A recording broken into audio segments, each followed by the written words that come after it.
I struggle with overeating. I struggle with body image. Weight is a huge problem for our country. The pressure to be thin is so overwhelming. It is everywhere we look.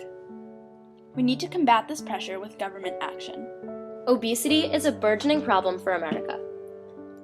More than 1/3 of U.S. adults are obese, and no state has an obesity level that's less than 20%. As seen on this animated map by the Center for Disease Control, obesity is increasing at an alarmingly rapid rate.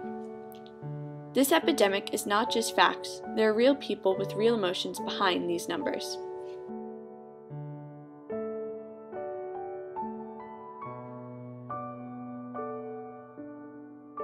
It's just been, something I've dealt with all my life.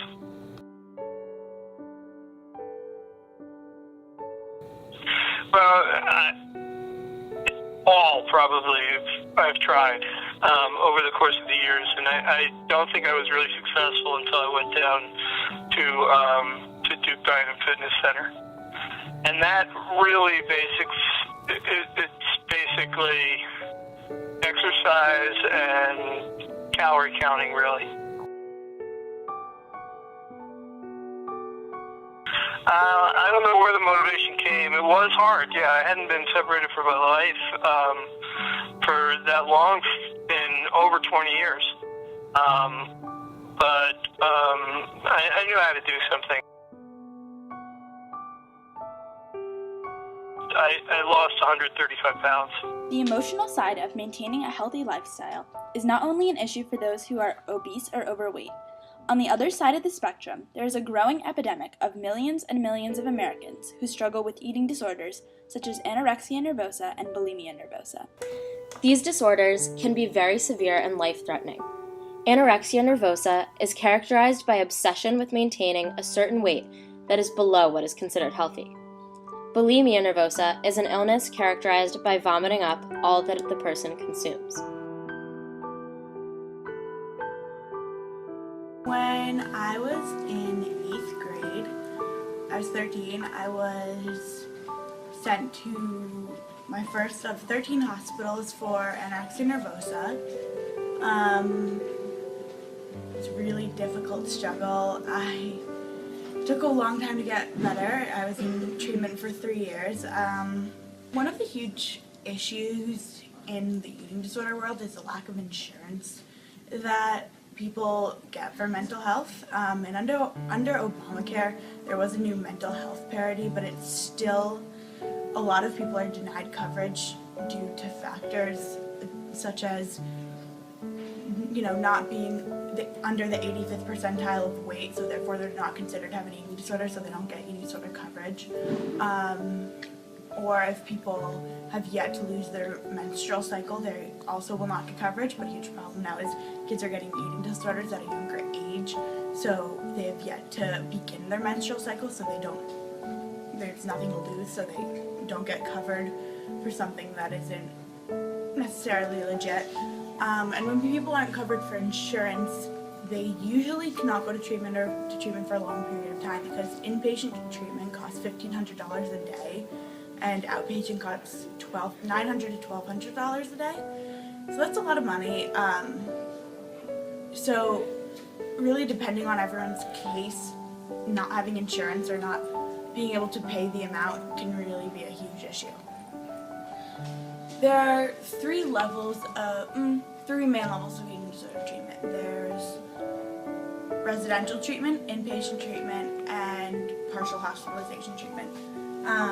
Inpatient is a short, 30 to 90 day stay at a hospital in the pediatric or intensive care unit of a hospital, and that's for medically unstable patients.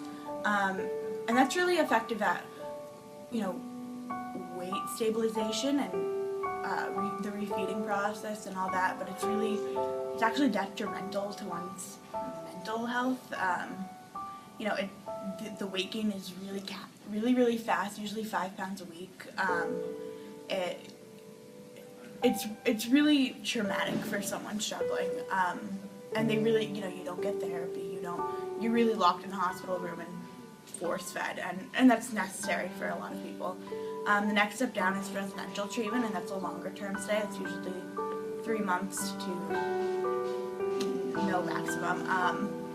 And that's a more holistic process. It's refeeding as well as, monitored care, but you'll also do therapy and dialectical behavioral therapy and different modules that'll help one, kind of rework the way they think. And the last one is partial hospitalization, which is where you go during the day to treatment and at night you go home. And that's like a step down. It's a nice transition from residential. People will almost always transition like that. And then of course there's the at-home methods that you can try with your parents, which is the Maudsley approach. And I think they're all effective to some extent, but I guess it kind of depends on what you're struggling with. Your family dynamics are really important, your age is important, and also how long you've been struggling, the severity of your eating disorder. There are a lot of different factors. Reshaping Reality is a nonprofit that I founded, and I'm the co-president of with Carly. And it's an organization that really strives to educate, strives to educate middle and high school age children on self-love and self-esteem. It's not focused on eating disorders. It really tries to focus on emotional turmoil children tend to have about their body image, especially in middle school and high school. So we do middle school presentations. We also offer free counseling and guidance, nutrition consulting, what's not. Really just trying to raise awareness and give people the first, take preventative measures as well as give people the first step necessary. Eating disorders are the highest killer in terms of mental disorders. 1 in 10 cases of anorexia nervosa are men. 8 million Americans suffer from an eating disorder, and 20% of people suffering from anorexia nervosa will die from complications related to their eating disorder. Well, my wife's anorexic, okay? And I used to think that perhaps I could help her. You can't do it. They've got to help themselves, okay? Right. And no matter how hard I tried, it became more and more frustrating for me. But I've let go of that, and I let her worry about that. And I think that's a more effective way of doing it, her working to therapists and things of that nature. At the other end of the scale, no pun intended on that one, I just think people need to be careful about how many calories they eat, and I think they need to get up and move. We're too lazy. We're just a lazy society. And we're lazy about, eating proper meals.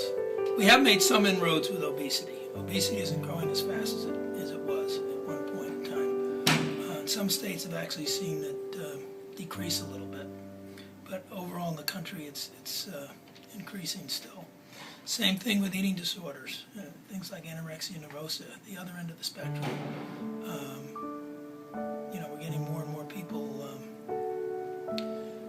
having those kinds of problems. Our country is obsessed, but a healthy mindset and a healthy weight go hand in hand. Our government needs to get involved with this issue, and in a big way. What America needs is government cooperation to implement the comprehensive policies delineated henceforth. The federal government should give categorical grants to the states, meaning that the states would receive appropriated dollars and a specific purpose for which to use them. The money would be used for funding in 2 specific areas: education and institutions. Our country's children need more education on the topic of nutrition. There is no way for the government to ensure that children are brought up with healthy habits at home, but a reformation of the teaching of health in the school system would have a similar effect. So in elementary and middle school, they have to cover nutrition, specifically in 6th and 7th grade. I know they cover a lot with the essential nutrients. They talk about differences between fats, carbohydrates, sugars, etc., and talking about good nutrition versus bad nutrition. So there's actually no state requirement as far as how much we have to talk about it. It just needs to be covered at some point during the year. So that's something that we're working on as health teachers to implement more time specifically for nutrition. As noted by Ms. Ross, the current requirements are lax. The categorical grant would be spent reforming the health system. Funding is always a a difficult thing, but obviously with more funding we'd be able to get better resources, maybe bring in other speakers, and hopefully maybe go to some conferences where we can even learn more information in order to make our health, or specifically nutrition education, better here at Staples. Along with education, institutions are immensely helpful for addressing the mental and emotional aspects of health.